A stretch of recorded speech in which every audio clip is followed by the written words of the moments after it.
Hello everyone, welcome back to my channel radiation Guru.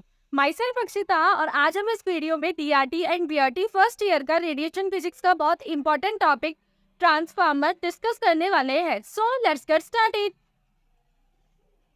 Transformer कुछ इस तरीके का होता है। ये एक इलेक्ट्रिकल डिवाइस है। कौन सी डिवाइस है? इलेक्ट्रिकल डिवाइस है। और ट्रांसफार्मर के पास दो कॉइल होती है, कॉइल या वाइंडिंग बोल सकते हो आप, जो कि कॉइल इस तरीके की दिखती है। यदि मैं बना के दिखाऊं आपको तो ये कॉइल है बेसिकली। तो ट्रांसफार्मर के पास दो कॉइल होती है जिसका नाम होता है primary coil and secondary coil. Coil या वाइंडिंग, कॉइल बोल सकते हो या वाइंडिंग बोल सकते हो, ठीक है। तो दो कॉइल होती है ट्रांसफार्मर के पास, ठीक है। तो बेसिक जो ट्रांसफार्मर होता है, इलेक्ट्रिकल डिवाइस होता है, वो इलेक्ट्रिकल एनर्जी को, जो आपकी इलेक्ट्रिकल एनर्जी होती है उसको प्राइमरी कॉइल से सेकेंडरी कॉइल में कन्वर्ट करने का काम करता है या ट्रांसफर करने का काम करता है। देखिए, ट्रांसफार्मर बेसिकली नाम से पता लग रहा है कोई चीज को ट्रांसफर करता है। तो कोई चीज वो है इलेक्ट्रिकल एनर्जी जिसको वो ट्रांसफर करता है कहाँ पे? एक कॉइल से दूसरे कॉइल में। बेसिक एक डेफिनेशन है, ट्रांसफार्मर एक इलेक्ट्रिकल डिवाइस है जो कि इलेक्ट्रिकल एनर्जी को एक कॉइल से दूसरे कॉइल में कन्वर्ट करता है, ठीक है। ट्रांसफार्मर के पास दो कॉइल होती है, प्राइमरी कॉइल और सेकेंडरी कॉइल। और जो ट्रांसफार्मर का बेसिक काम है, सबसे इंपॉर्टेंट काम वो है आपका, यदि हाई वोल्टेज होगा तो उसको लो कर देगा, लो वोल्टेज में कर देगा। और यदि लो वोल्टेज होगा तो उसको हाई कर देगा, ठीक है। तो मतलब ये वोल्टेज में फ्लक्चुएट करने का काम करता है। यदि आपका वोल्टेज हाई है तो उसको लो कर देगा और लो है तो उसको हाई कर देगा। तो ये ट्रांसफार्मर का काम होता है, ठीक।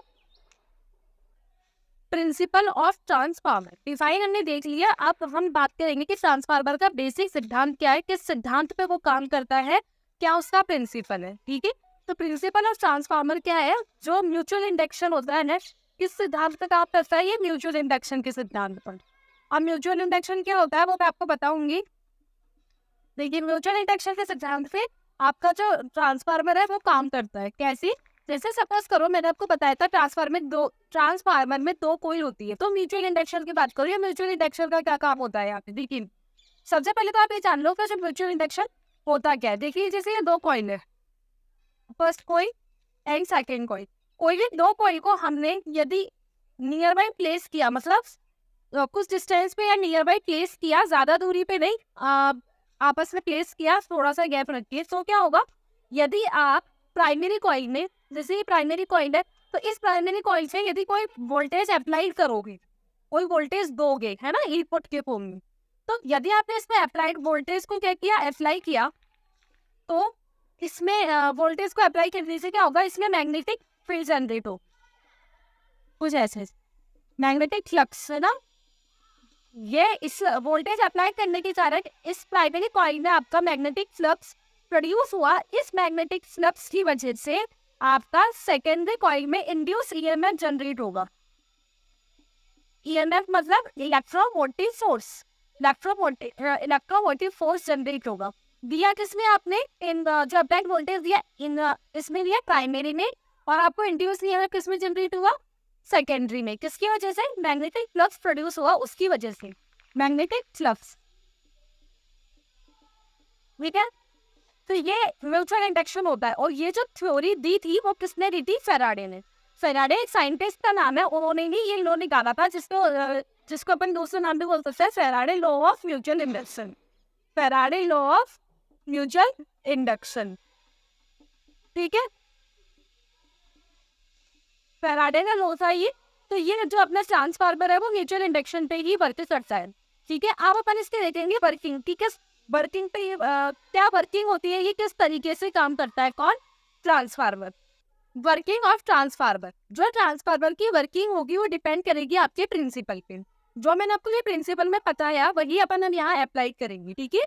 तो यहाँ पर अपन प्रिंसिपल में बता रहे थे कि म्यूचुअल इंडक्शन में अपन ने प्राइमरी कॉइल में वोल्टेज अप्लाई किया था। ये आपका एक ट्रांसफार्मर का डायग्राम है। ट्रांसफार्मर जो है आपका, ट्रांसफार्मर के ये जो दो कॉइल है, ये सॉफ्ट आयरन कोर में बाउंड रहती है, घूमी हुई रहती है, मतलब उसकी चिपकी हुई रहती है, एंड लैमिनेटेड फॉर्म में रहती है। लैमिनेटेड फॉर्म का मतलब होता है, जैसे एक तो आप देखते हो बुक और एक देखते हो आप बुक के पेजेस। तो बुक आपकी मेटल शीट, मेटल है पूरा, है ना। और यदि बुक के पेजेस हम देखें तो बुक के पेजेस मतलब आपके थिन शीट्स में कन्वर्ट, तो वो जो थिन शीट्स में कट जाते हैं मतलब वो लेमिनेटेड फॉर्म में है, तो आपको कुछ इस तरीके का दिखेगा ट्रांसफार्मर, या ऊपर की साइड से देख रहे हो ना लेमिनेटेड फॉर्म में, उसी तरीके से, ठीक है। तो आपने सबसे पहले प्राइमरी कॉइल ये है आपकी, ठीक है। प्राइमरी कॉइल में आपने क्या दिया, अप्लाइड वोल्टेज दिया, वोल्टेज को अप्लाई किया। उस वोल्टेज अप्लाई करने की वजह से ये आपके मैग्नेटिक फ्लक्स प्रोड्यूस हो रहा है। ये मैग्नेटिक फ्लक्स प्रोड्यूस होने की वजह से सेकेंडरी कॉइल में आपका इंड्यूस ईएमएफ जनरेट हो रहा है आउटपुट की फॉर्म में, ठीक है। बस इतनी सी वर्किंग है इसमें, और कुछ नहीं है। ये लैमिनेटेड फॉर्म में होता है, क्यों होता है मैंने आपको बता दिया, ताकि इंड्यूस करंट क्या हो सके, रिड्यूस हो सके, कम हो सके। इस वजह से इसको लैमिनेटेड फॉर्म में रखता है। लैमिनेटेड फॉर्म मतलब thin sheets of metal, metal की थिन शीट्स के फॉर्म में, ठीक है। थिन मतलब पतली पतली पतली शीट्स के फॉर्म में, ठीक है।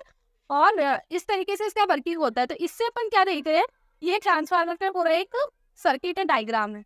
ये जो नंबर ऑफ टर्न्स है, देखिए प्राइमरी कॉइल ये है, इसमें जो नंबर ऑफ घुमाव है, कितने नंबर ऑफ टर्न्स है, ये डिपेंड करेगा आपका कि कितना वोल्टेज दे रहे हो, ठीक है। कितना वोल्टेज दे रहे हो उस पर डिपेंड करेगा। यहाँ पे जो नंबर ऑफ टर्न्स है वो डिपेंड करेगा कि कितना वोल्टेज आपका आ रहा है। तो इन शॉर्ट यदि मैं बोलना चाहूँ कि जो वोल्टेज है वो आपका डिपेंड करता है नंबर ऑफ टर्न्स पे। किस तरीके से, उल्टा डिपेंड करता है, सीधा मतलब यदि ये बढ़ाओगे तो ये बढ़ेगा कि घटेगा, ये आपके डायरेक्टली प्रोपोर्शनल होता है। इसका मतलब क्या है कि यदि आप वोल्टेज को बढ़ाओगे तो आपके नंबर ऑफ टर्न भी बढ़ेंगे कॉइल में, ठीक है। तो यदि आप वोल्टेज को बढ़ाओगे तो नंबर ऑफ टर्न भी बढ़ेंगे कॉइल में। यदि प्राइमरी के वोल्टेज को बढ़ाया तो प्राइमरी के नंबर ऑफ टर्न बढ़ेंगे, यदि इसका जो भी वोल्टेज आया उसके अकॉर्डिंग इसके नंबर ऑफ टर्न होंगे। तो ये बेसिक है जो अभी आपको समझ में आएगा, ठीक है। देखिए इससे अपन क्या कह सकते हैं कि जो आपके वोल्टेज, अब देखिए आप इसमें ये कह सकते हैं कि जो अप्लाइड वोल्टेज दे रहे हैं उसको अपन प्राइमरी कॉइल में दे रहे हैं ना, तो प्राइमरी कॉइल में वोल्टेज दे रहा है मतलब वीपी, वोल्टेज इन प्राइमरी कॉइल, ठीक है। नंबर ऑफ टर्न को क्या बोल सकते हैं अपन, number of turn in primary coil, ठीक है। इसमें भी सेम चीज, यदि अपन वोल्टेज की बात करें तो voltage in secondary coil, voltage in secondary coil. And यदि इसकी बात करें नंबर ऑफ टर्न की, तो number of turn L is number of turn in secondary coil, LS, ठीक है। तो इसके आधार पर अपन चीजें देखते हैं, क्या देखेंगे अब कि आपकी वोल्टेज है वो नंबर ऑफ टर्न्स के डायरेक्टली प्रोपोर्शनल रहता है। इसका मतलब है वोल्टेज जितना बढ़ाओगे उतना बढ़ेगा क्या, नंबर ऑफ टर्न्स उतने ही बढ़ेंगे। और ये वोल्टेज पे जितना डाउन करोगे उतने नंबर ऑफ टर्न्स पे डाउन होंगे, घटेंगे, ठीक है। तो ये बेसिक कंसेप्ट था। इसी की सहायता से अपन थोड़ा मैथमेटिकल रिकंस्ट्रक्शन पढ़ेंगे, जो कि थ्योरी वाले जो डीआरटी पीआरटी के बच्चे जब थ्योरी का एग्जाम देखते हैं तो उसका बहुत इंपॉर्टेंट रहता है, ठीक है। तो मैंने आपको बताया बीपी और एनएस क्या है, voltage in primary coil and number of turn in primary coil, है ना। एंड वीएस क्या है, voltage in secondary coil, and NS is number of turn in secondary coil. अब मैं बात करूँ क्या, इसी चीज को लेके चल रहे हैं बट इस चीज को क्या कि voltage in primary coil is directly proportional to number of turn in primary coil and voltage in secondary coil is directly proportional to number of secondary coil। ये लिख सकते हैं अपन इजीली। यहाँ से मैं इनका रेशियो निकालूं तो Vp upon Vs directly proportional हो गया number of turn in primary coil upon number of turn in secondary coil, ठीक है। तो यहाँ से अपन क्या देख पा रहे हैं, इनका रेशियो निकाला, रेशियो मीन्स अनुपात, ठीक है। यहाँ से यदि ये कोई भी प्रोपोर्शनलिटी साइन को हटाते हैं अपन, कोई भी कांस्टेंट, तो एक कांस्टेंट लगता है। ये एक मैथमेटिकल रूल होता है कि यदि अपन कोई भी प्रोपोर्शनलिटी साइन हटाएंगे, उसकी जगह इक्वल टू का साइन लगाएंगे तो एक प्रोपोर्शनलिटी कांस्टेंट लगेगा। तो ये कांस्टेंट मान लिया अपन ने कि जिसको बोल दिया अपन ने ट्रांसफार्मर का कांस्टेंट, क्या बोल दिया, ट्रांसफार्मर का कांस्टेंट,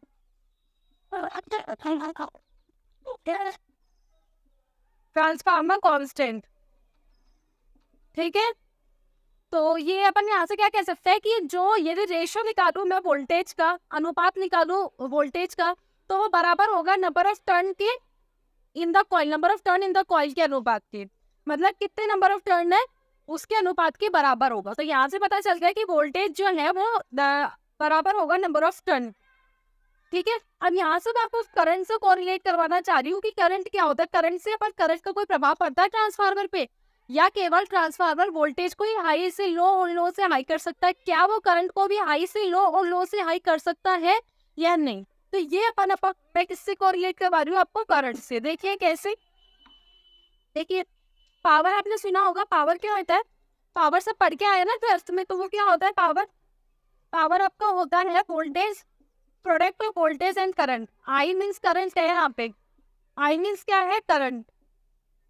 ठीक है, तो इन दोनों का प्रोडक्ट वोल्टेज होता है। अब यदि मैं पावर की बात करूं प्राइमरी कॉइल में, पीपी मतलब है power in primary coil, primary coil means इसकी बात करूं, ठीक है, तो voltage in primary coil multiply current in primary coil, ठीक है।